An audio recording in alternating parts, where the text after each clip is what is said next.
So, Al, I want to thank Yes. you first of all for granting me this exclusive interview. Yeah, there very few people have interviewed me like this. Yeah. Yeah, I recognize that and I appreciate it. I'm not going to let this go. I'm not going to waste this opportunity. Oh, So, okay, okay. like, first of all, what was it like? Being the subject of the perhaps slightly obscure but very much beloved children's book, Hey Al. Well, yeah, I know. I mean, I know that it influenced you greatly. How do you know You've that? Is told me it because I talk about it every single time we see each other? quite possible. Yeah, yeah, quite possibly. That's Like, the reason. like for years now. Look, here's the thing. Are you familiar with the Jimi Hendrix song "Hey Joe"? Yeah, yeah. I cannot, I cannot see a Joe without saying "Hey Joe." I mean, I say "Hey" to people, But it's always like, "Hey, Joe," every time. Yeah, Yeah, every time. including your brother-in-law, which I know he doesn't love that song because, of course, that song is about a guy named Joe who killed his wife. So Yeah, it's perhaps dark subject matter, but it's a just a catchy little riff, bit. man. It's a catchy little thing. Yeah, it's a good song. And similarly, yes, Hey Al, the children's book by Arthur Yorinks, of course. You know this. Yeah, I mean, he definitely came to me with his idea, and I had to give him the sign off on it, obviously. Yeah, if I remember right, the opening line of the book is Al, a nice man, a quiet man, a janitor. Yeah, yeah, that sounds about right. And it lays it out just right. I'm not joking. I'm gonna get on YouTube and see if there's like a reading rainbow version of this book, and I'm gonna put a link to it in the episode when I post this, so that Yeah, everybody. man. If you could find LeVar Burton reading that song, Yes. or reading that book, that would be absolutely fantastic. Then I could finally get you to read it, huh? If LeVar would read it to you. I mean, yeah. There's no way I'm going to actually use my own reading skills, but Yeah, if it's like LeVar would read it, it might be like 12 pages long. It would take forever. I know, it's rough. Now, Al, tell me about this. We'll get to the bagpipe stuff. Sure, But sure. you work in like a top secret government facility underground doing all kinds of research. You are a scientist. Uh, Uh, yes. you is it? I know that there will be some things you can't tell me, but do you wear a white lab coat frequently? Um, yes, I do quite frequently wear not even a white lab coat. Sometimes it's blue. Ah, you mix it up, huh? Or That's is right. or Yeah. is blue like a way of denoting like the not quite so good scientists, so that other people know? Well, it's funny you should mention that. No, it does not. But have you ever watched Better Off Ted? Pretty good Better show. better Pretty off good. Ted, Yeah, it's like a show. It's not Better Off Dead. right? That's a movie. But this is like a I don't know, like a 2 season TV show got canceled. I don't know. It's hilarious. Anyway, there's an episode in there about scientists and their lab coats and the colors of the lab coats and what they mean. So Oh, I see. just go hit that up. It's a great show. It's very entertaining. All right, one more link to include at the in the description for this episode. Better off Yes, Ted. yes. Now there But yeah, might be things. I wear a lab coat often at work. And is the blue just a preference thing? You just get tired of white? You know, although the people who wear the lab coats are scientists with some air quotes there. The people who make the lab coats must think that we're not very smart because they color code the lab coats to denote the size. So when Oh, you go I to put on a see. lab coat, oh yeah, dark blue, that's the one for me. Also, it's a way to shame people on their size, I guess. Yeah. In case You know exactly what size lab coats people are wearing right, just yeah. by looking at them. There's no vertical striping is going to help this because we have the color code. Yeah, they know exactly who we are. So, there really might be some things you can't tell me, but I'm curious. Have the nature of your work? Some people might be interested in it. I know you developed something to do with like disease detection or something like that, right? Sure, yeah. You're probably the first person to like remember it. Everybody's like, "You're making a cure for the diseases, right?" And I'm like, "No, no, we're not." Yeah, but we do diagnostic tests. So,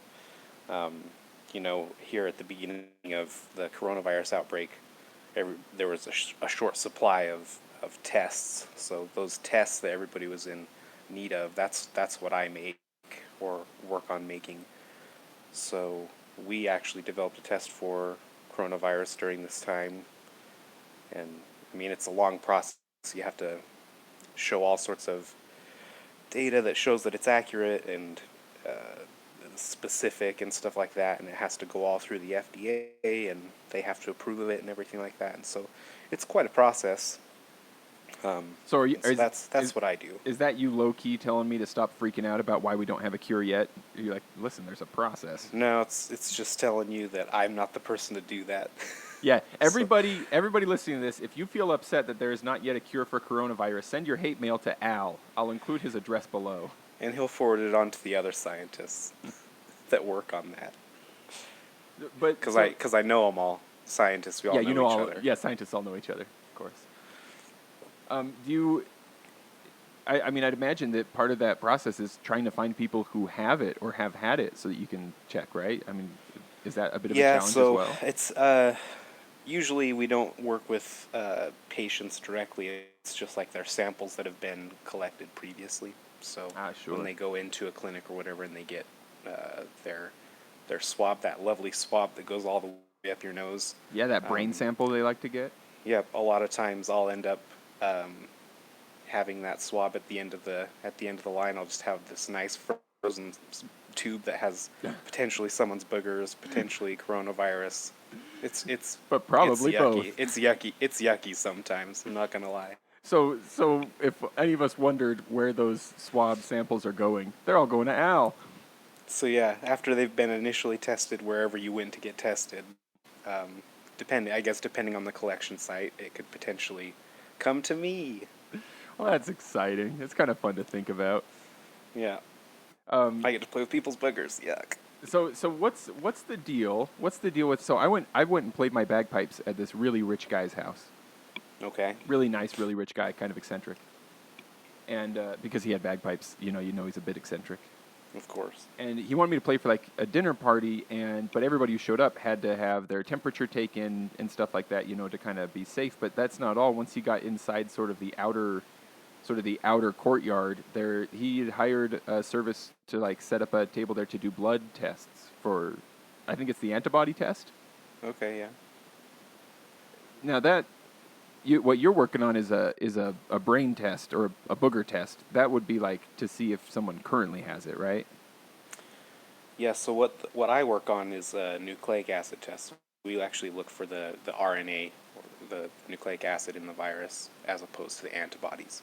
Now RNA, that connects pieces of DNA. What I'm trying to remember my high school biology class.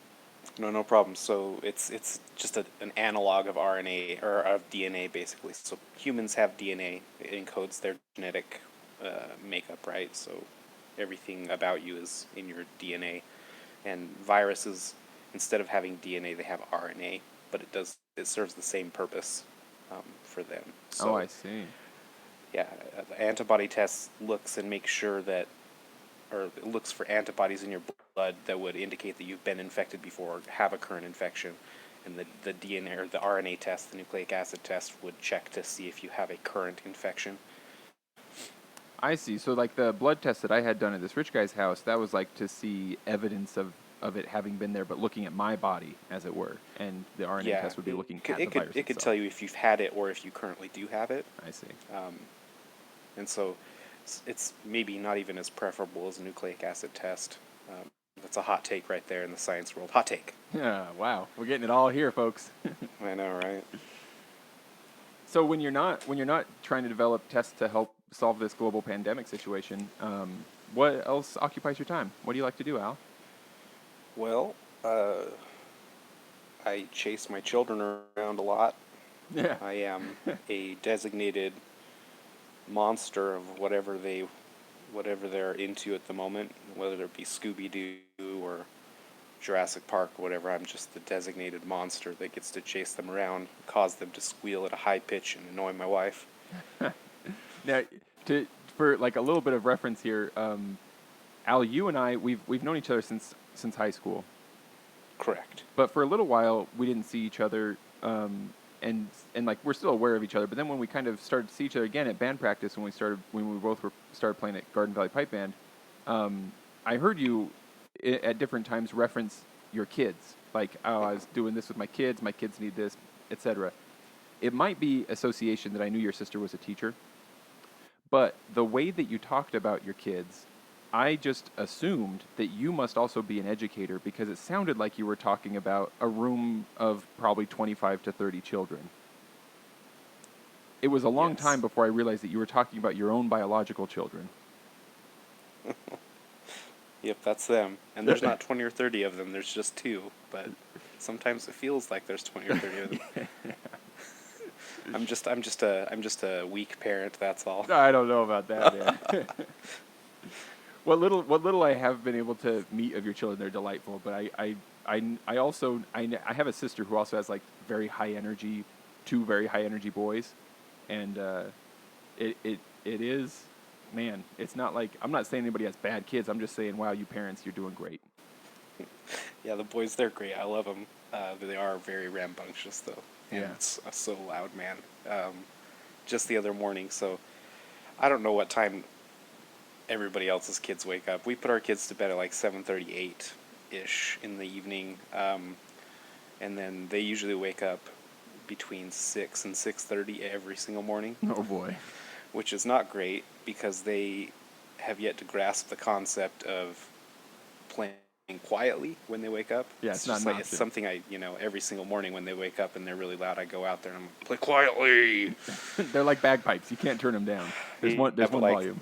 yeah, the other day they woke up, or at least one of them had woken up, and he was just sitting in his bed, like laying in his bed as though he was asleep, except for he was awake, and he was just singing the Jurassic Park theme song, do do do do do that one, Yeah. but not quietly, like he was like shout singing it, Right. like Yeah. just laying in bed and shouting the Jurassic Park theme music, and that's what he was doing. That's what he woke up and decided to do. You know, that actually sounds like a kind of inspiring way to wake up, though. I suppose. It is a beautiful song. Yeah, it is a beautiful song. Thanks, John Williams. Now, do you have a special affinity for the movie Jurassic Park because of the science? I think it's fascinating, honestly. Like, it's so, in my mind, so feasible of a thing. It's not real, obviously, What? and it's not possible. Huh?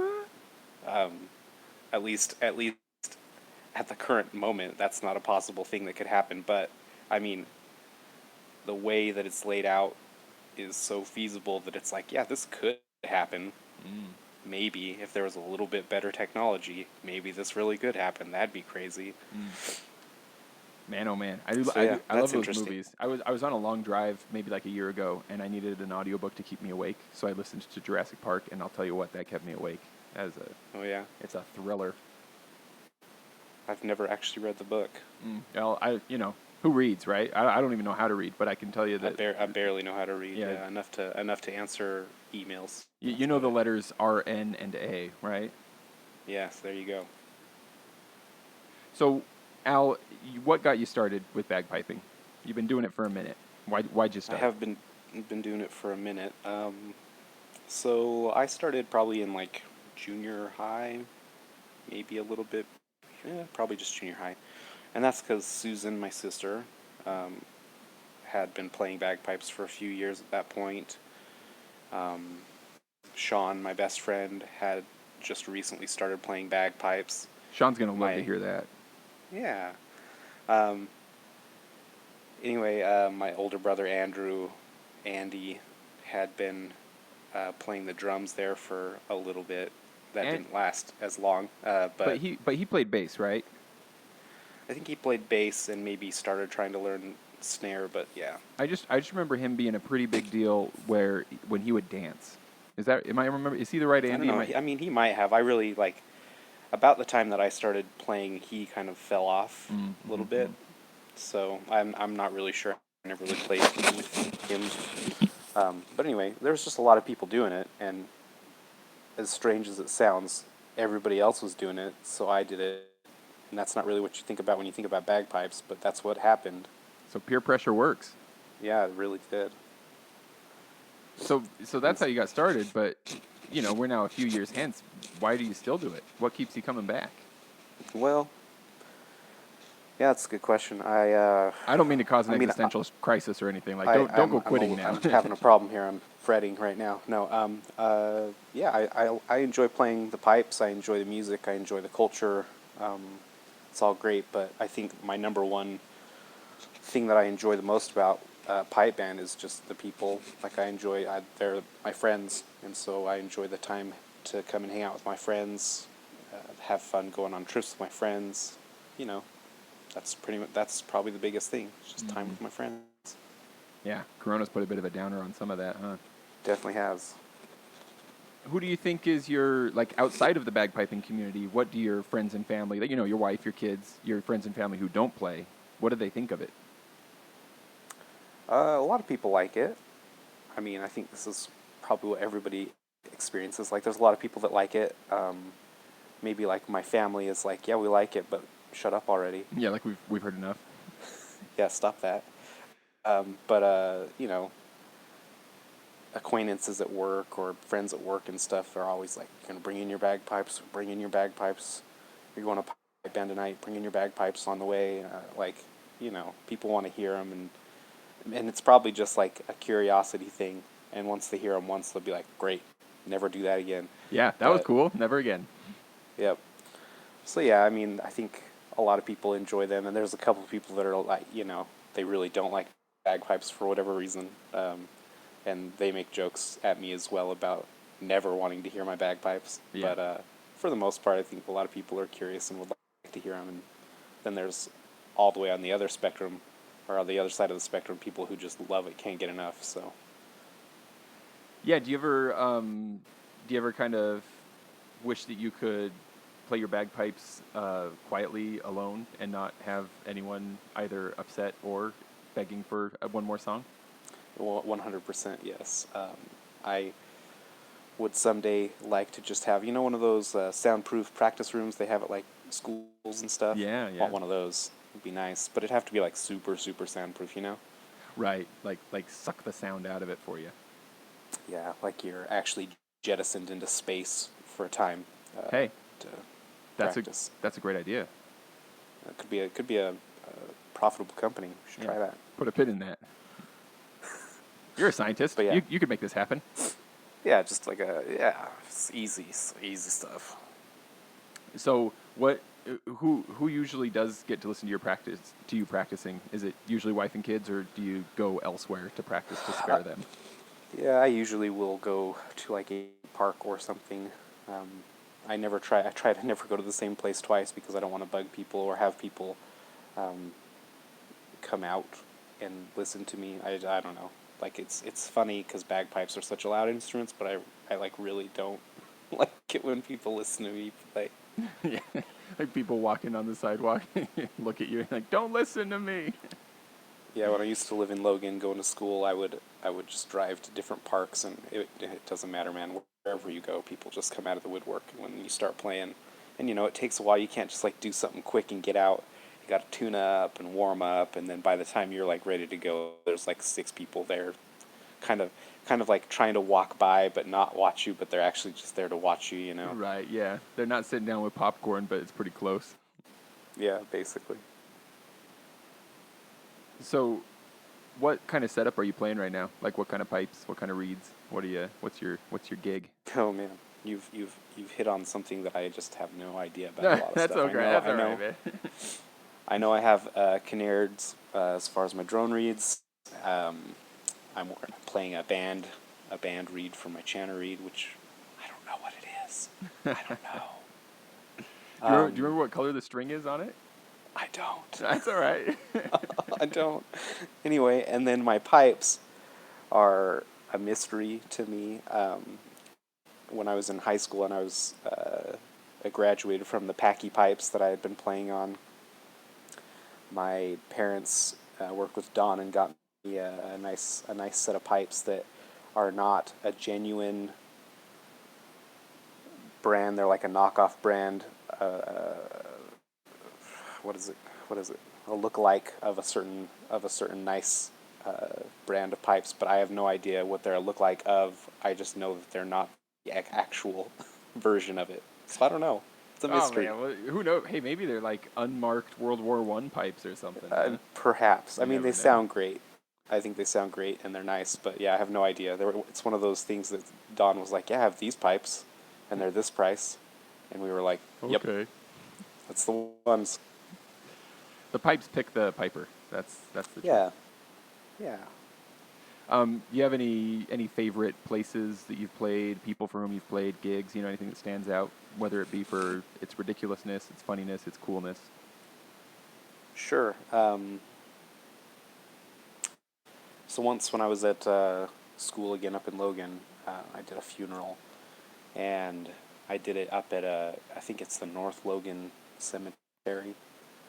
But anyway, it's just like the most beautiful cemetery I've ever seen, which sounds weird, but it was beautiful cemetery. Like you drive up kind of on the hills of this beautiful green mountain, and there's just luscious trees, and it was just a beautiful green area, and it was kind of off from the rest of the city. So Yeah. I don't know. It was just a really good experience. The funeral went great. That probably had something to do with it. Didn't have my pipes explode on me Yeah. in front of everybody, but yeah, that was really nice. So playing in I pretty think- places. Yeah, helps makes it nicer. Pretty places. Yeah, I'm all about that. We did a Scottish festival a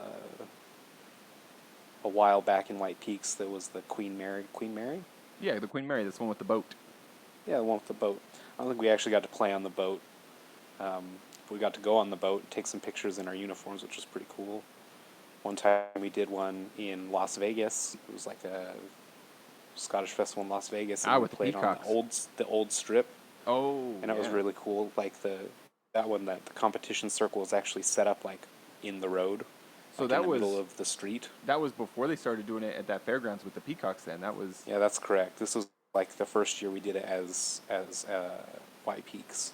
oh, that's pretty cool. I didn't But yeah, it realize was that just they'd like had that elsewhere. it was just like set up in the street, and that's where the competition circle was. Kind of cool. Did they stop traffic? Yeah, it's the old strip. Okay. What's it called? I was gonna say like Whatever street. I don't remember, but yeah, there was not a lot of traffic, and if there was, I'm sure they diverted it. But yeah, it was really cool. that does sound cool. Was that in the middle of summer though too? Oh yeah, I'd imagine that was perhaps painful. it was quite warm. Yeah. I mean, Vegas gets a little warm.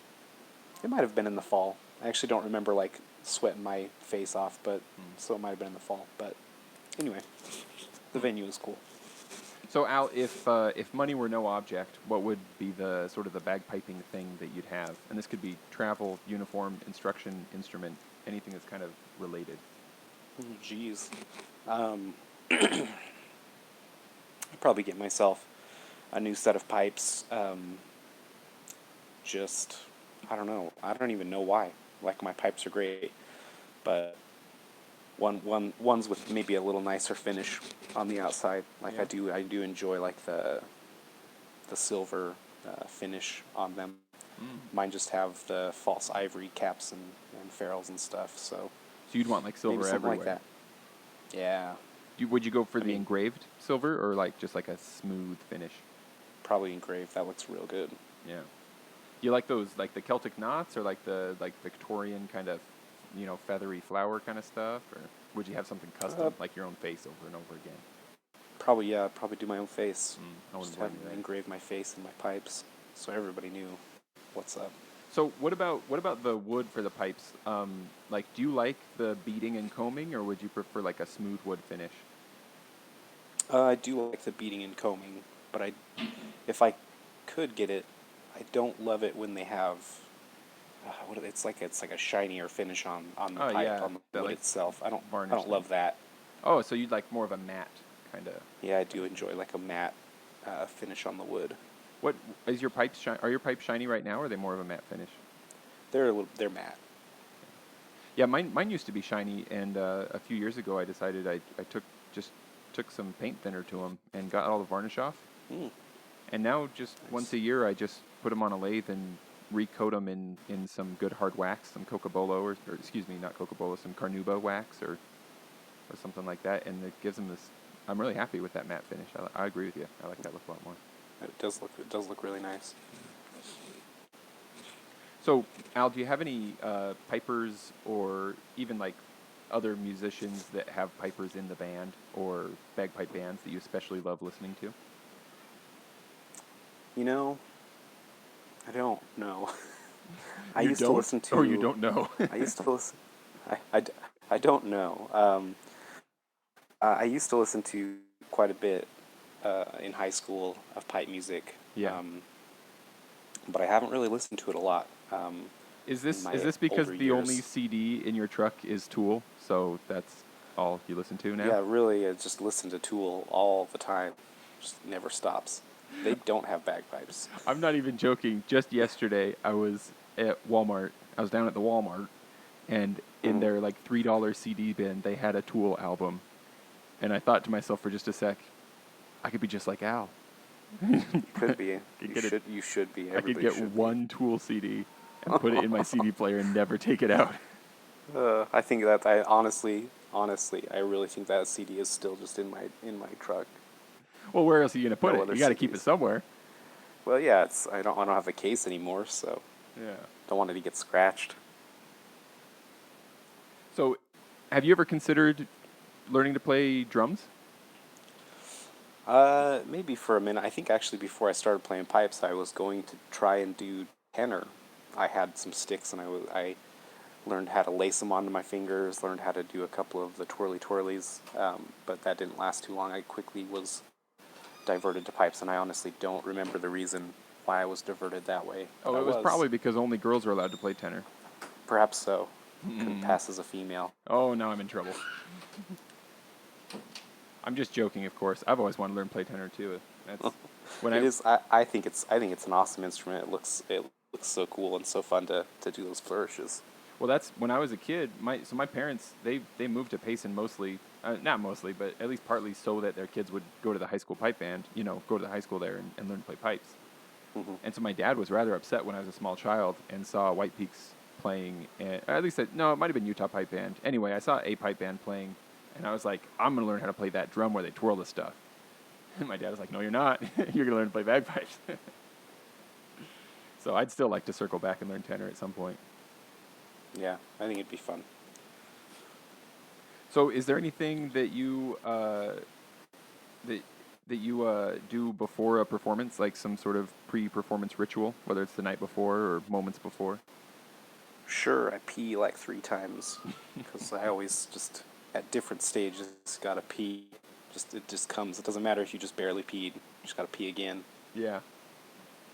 Sorry to be crass. Sorry, That's, everybody. no, you know what? You are far from the first person who has said that. So I love seeing that pattern is developing. I know that like I used to work a job where I'd basically be like unable to go to the bathroom for very long periods of time.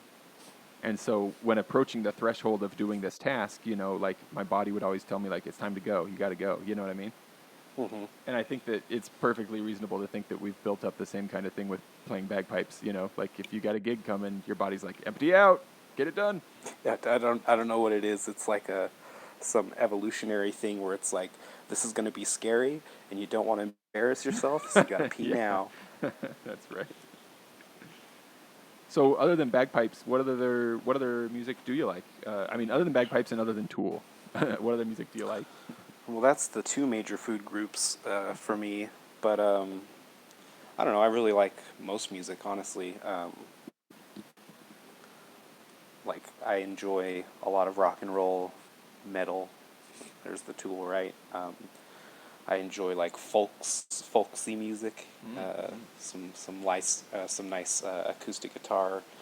I enjoy some old timey country. I don't so much enjoy like the modern country, but even back into like '90s and before country, I enjoy. What else? I enjoy, you know, Motown and soul. Um, I, I I actually have a secret, really indulging love for female pop singers, Katy Perry, Lady Gaga. It's real good. It's all real good stuff. You know, Sia, it's okay. good. Here's something. You know, you're being vulnerable, Al. I'm gonna go ahead and respond with vulnerability as well. Wow. Okay, let's do it.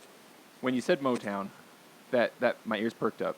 For me personally, I'm not sure why. The way I was brought up, something. Motown is the sound of Christmas for me. Oh yeah. Like, it's not Bing, or Crosby, Bing Crosby. It's not like sort of those classic Christmas folks. It's Mm-hmm. Motown for sure. And and then you said female pop artists, and you even mentioned Sia. Mm-hmm. Sia put out a song. I think it was in 2019, around Christmas time. That song is Okay. Candy Cane Lane. Are you familiar? Okay. Yeah. Yeah. She put out a whole album, Christmas album. Oh yeah, she put out the whole album, but I'm thinking specifically of the song Candy Cane Lane. Sure. Sure. I love that song. I listen to it year round. I love it Very so good. much. Very And good. my wife makes fun of me. She's like, "This is just the epitome of like plasticky, like consumerism, Christmassy stuff." And I'm like, "Yeah, I know." And I hate everything else, but this just like goes so far that it becomes beautiful. Well, I'm glad you enjoy it. I'm glad you enjoy Sia. I'm glad that we were able to talk about this. I've never told anybody else. Well, now everybody knows everybody. Oh yeah, like there are gonna be like 3 people who are gonna be aware of this now. So Well, your secret's out, and that's good. Way to be free. yeah, I feel better now. Maybe I'll start listening to it without headphones on. Who cares? Who knows? Especially when I Yeah. listen to it like in June. Just drop that window down, crank the volume up. Who cares who's next to you at the stoplight? That's right. Candy Cane Lane, all the way. Do you play any other instruments? Do you noodle around on the guitar or anything like that? No, I would love to learn how to play the guitar or the fiddle would be great. The fiddle. In high school, in high school, junior high, I guess junior high, I probably stopped in high school. In junior high and middle school, I played the oboe. The oboe, The other double-bladed reed Right. instrument, yeah. But I also hated that because it's a solo instrument a lot of times. And so, as the music became more complicated, there would often be oboe solo parts, and I hated it because I was not very good. And having grown up in the same area, I know that our schools were not very big. It was a semi-rural area. Were you the only oboe player in most cases? There's usually like 2 or 3 of us. Gotcha. Yeah. Do you feel like that translated over in any way for your bagpiping, though? Do you think that kind of gave you a leg up on fingering work and stuff like that? Maybe just getting used to, doing different fingerings and stuff like that. Yeah. I mean, there's not a lot really in common. I know it's a double-bladed instrument, but you don't actually play directly on the reed with the bagpipe, so that's pretty different. Maybe the care for a double-bladed reed is something that I would have learned. Learn how to be careful. Well, Al, are you binging any TV shows right now? What's your go-to? Oh baby, this is my TV time. This time of the year because I love scary crap. Love scary crap. Do you? Are you like what's that all scary stuff all the time service that's out now? Is it it's like Cringe or something like that. It's like a streaming service. It's just like nothing but scary shows. I don't know, but I'm gonna have to look into that because I'm into it. I'm into it because it scares the crap out of me. It's not because I am like looking to feel something in the world or something. It just scares the crap out of me. I get scared really easy, but And you I like enjoy it. Mm. So, like a lot of the things I listen to during the months of like June to November, because that's when Halloween season is, obviously. Yeah, that's when Halloween starts. Are like scary podcasts, like on my way to work while I'm at work. If I'm not doing something that I have to concentrate on super hard, just listen to scary podcasts and freak myself out. And then when it comes to TV time, I watch scary shows. So lately I've been watching Hill House with my wife on Netflix. If anybody's ever seen that, it's pretty spooky. They just came out with the second season, so we just got through the first season together to get her caught up, and now we're going to start the second season, and I'm very frightened about it. Oh, so you haven't seen it before? You're watching it right now? No, I've seen the first season, but we just watched it again to get my wife caught up, and then we're going to do the second season. So do you have a specific scary movie genre that's your especially your favorite? Like is it psycho thriller, like like bloody thrasher kind of thing? yeah, so I'm not super into like slasher stuff. I'm more into like supernatural, ghosty stuff. Ghosty stuff. That's Alien-y what stuff really too, gets or me. mostly ghosty? Alien-y stuff's good. I have a hard time finding stuff that's like subtly spooky and alien-y. A lot of that's really in your face, and it's more science fiction than horror. But Sure. yeah, there's a few good space horror films that I enjoy. Did you ever see a movie called Watcher in the Woods? I did. My mom used to push that on us Halloween times to make sure we weren't watching the bad Halloween movies, you know? Oh, sure. Yeah, because Disney produced that one. If I Yeah, remember right. yeah. It's a spooky show though. I'm like, this is made by Disney. That's crazy. It's Yeah, scary. I can't watch it now. Honestly, I'm not speaking hyperbolically, Al. When I saw that movie, I went over a year without looking in the mirror. Like when I walked into a bathroom, whether it was at home or at school, and this was when I was in elementary school, I would avert my eyes and run as fast as I could to get past the mirror. If I accidentally saw my reflection in like shiny metal or something, I'd look away right away. Car mirrors, anything. And I know for sure it was over a year because it went from Halloween time to Halloween time. And I swear, never looked in the mirror. Yeah, I mean, the reason I like scary movies is because I get freaked out. So trust me when I say, like, I also get, I don't know, like I have a hard time sleeping sometimes after I watch stuff. And you love it, huh? And I love it. Well, cool. So Al, as we you can imagine that in post I'll add like some drones or something like this. So very, very artfully we will fade out, and the Yes, drones yes, will I've been fade listening in. to the other episodes. Really Yeah. good. Oh, good. You're one of the 3 listeners. I appreciate that. Thank you very much. Yeah, yeah, it's me. So as it's fading out, give me some words of wisdom. Oh, jeez. Let me put you on the spot here. Do things that are good. Things